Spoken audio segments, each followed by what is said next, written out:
श्री स्वामी समर्थ. जय जय स्वामी समर्थ. कोजागिरी पौर्णिमेचा उपवास करण्याची, व्रत करण्याची पद्धत काय आहे, त्याचबरोबर काही उपाय देखील या व्हिडिओत मी तुमच्यासोबत शेअर करणार आहे.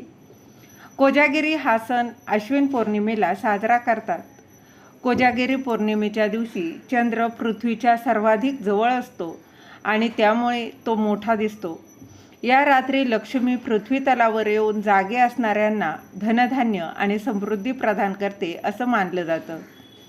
चंद्र हा शीतल आणि मनाला प्रसन्न करणाऱ्या गोष्टींचं प्रतीक असल्यामुळे त्याची पूजा करणाऱ्यांना चंद्रासारखी शीतलता मिळते असं देखील समजलं जातं. तर या कोजागिरी पौर्णिमा या दिवशी चंद्र पृथ्वीच्या सर्वात जवळ म्हणजे कोजागिरी पर्वतालगत आलेला असतो. म्हणून या पौर्णिमेला कोजागिरी पौर्णिमा असं म्हटलं जातं. कोजागिरीचा उपवासाची पद्धत काय आहे? या व्रताच्या महिमामुळे भक्ताला मृत्यूनंतर सिद्धत्व प्राप्त होते असं देखील सांगितलं जातं. या दिवशी रात्री जागरण किंवा पूजा करावी. या दिवशी पितळ, चांदी, तांबे किंवा सोन्याने बनवलेल्या कोणत्याही लक्ष्मीच्या मूर्तीला झाकून विविध प्रकारची पूजा करण्याची देखील प्रथा आहे. रात्री चंद्र उगवल्यावर तुपाचे दिवे लावावेत. त्याचबरोबर चंद्राची पूजा करावी. अश्विन महिन्यातील पौर्णिमेच्या दिवशी सकाळी स्नान केल्यानंतर सकाळी उपवास करण्याचा सल्ला हा नारद पुराणात दिला आहे. दूध तसेच दुधाची खीर ही डब्यात साठवून चांदण्या रात्री ठेवावी. चंद्रप्रकाशात खीर ही देवी लक्ष्मीला अर्पण केल्यानंतर त्यानंतर सगळ्यांना प्रसाद म्हणून ती खीर द्यावी. आणि शरद पौर्णिमा या म्हणजेच कोजागिरी पौर्णिमा, शरद पौर्णिमेच्या या दिवशी हे उपाय केल्याने पैशांची कमतरता कधीही भासणार नाही. तर यंदा 6 ऑक्टोबर 2025 वार सोमवार या दिवशी शरद पौर्णिमा म्हणजेच कोजागिरी पौर्णिमा आहे.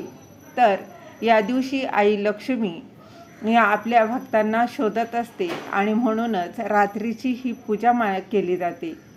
तर कोजागिरी पौर्णिमेच्या दिवशी हे काही उपाय केल्यानं कधीच पैशांची कमतरता भासणार नाही असं वैदिक शास्त्रात देखील सांगितलेलं आहे.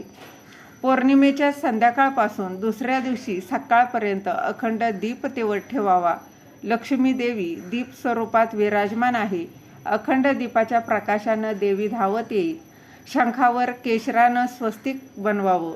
त्यानंतर ओम श्रीम ओम, ओम श्रीम ओम महालक्ष्मीय नमः या कुठल्याही मंत्राचा तुम्ही जप करू शकता.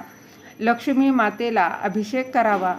कुंकुमार्चन सेवा आवर्जून करावी आणि धूप दीप फुलांनं पूजा करावी.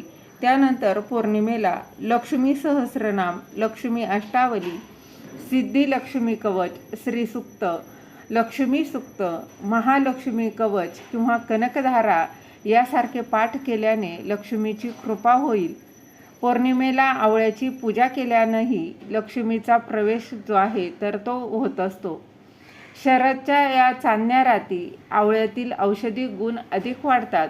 त्यामुळे त्याचबरोबर गाईच्या दुधात महालक्ष्मीचा वास आहे, म्हणून ही खीर जी आहे ती लक्ष्मीला अतिशय प्रिय आहे. तर या कोजागिरी पौर्णिमेला महालक्ष्मी मातेला खिरीचा नैवेद्य आवर्जून दाखवावा. श्री स्वामी समर्थ. जय जय स्वामी समर्थ.